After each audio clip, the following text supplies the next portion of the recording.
So today this lonely hermit is going to do some light reading for you.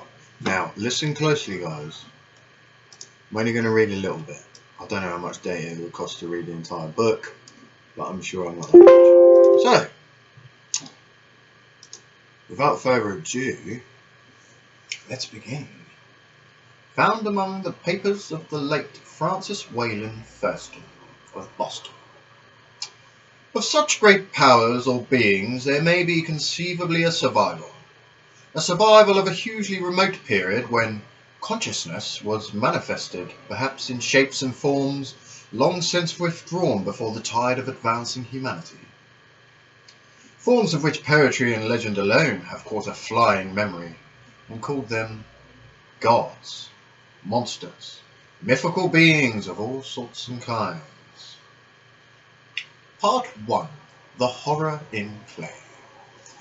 The most merciful thing in the world, I think, is the inability of the human mind to correlate all its contents. We live on a placid island of ignorance in the midst of black seas of infinity, and it was not meant that we should voyage far. The sciences, each straining in its own direction, have hitherto harmed us little. But some day the piecing together of dissociated knowledge will open up such terrifying vistas of reality, and our frightful position therein, that we shall either go mad from the revelation, or flee from the deadly light into the peace and safety of a new dark age. The age I'm part. Yeah, my age. I don't have an age. I'm immortal. I'm an immortal shroud. A zebra shroud.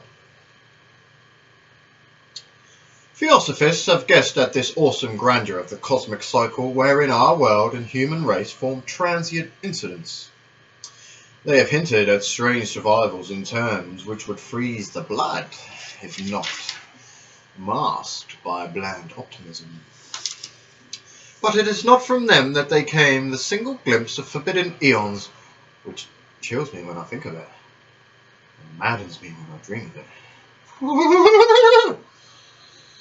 That glimpse, like all dreaded glimpses of truth, flashed out from an accidental piecing together of separated things, in this case an old newspaper item and the notes of a dead professor.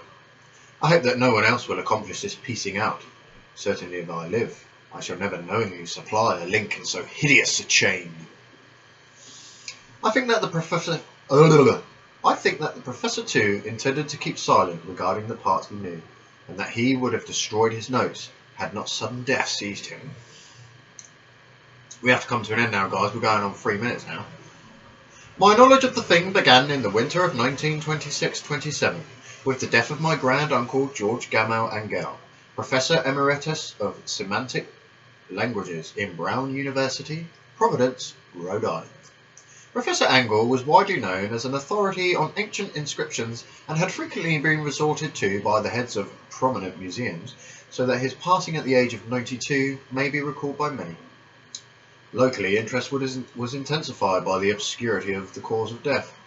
The professor had been stricken whilst returning from the Newport boat, falling suddenly, as witnesses said, after having been jostled by a nautical-looking negro who had come from one of the queer dark courts on the precipitous hillside which formed a short-cut from the waterfront to the deceased's home in William Street. Physicians were unable to find any visible disorder, but concluded after perplexed debate that some obscure lesion of the heart, induced by the brisk ascent of so steep a hill by so elderly a man, was responsible for the end.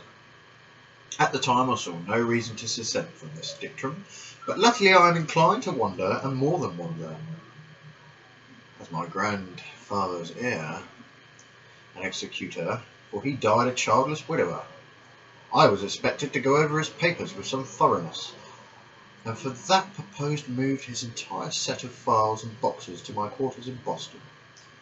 Much of the material which I correlated will be later published by the American Archaeological Society, but there was one box which I found exceedingly puzzling,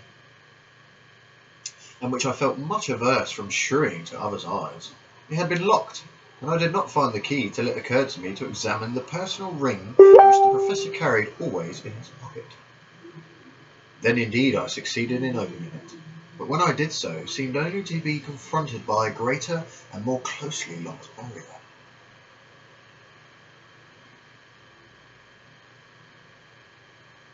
For what could be the meaning of the queer clay bar relief and the disjointed jottings, ramblings and cuttings which I found? Had my uncle in his latter years become credulous of the most superficial impostures? I resolved to search out the eccentric sculpture responsible for this apparent disturbance of an old man's peace of mind. That's all for now, kids. You've been a great audience, but I have to go at this solo, so...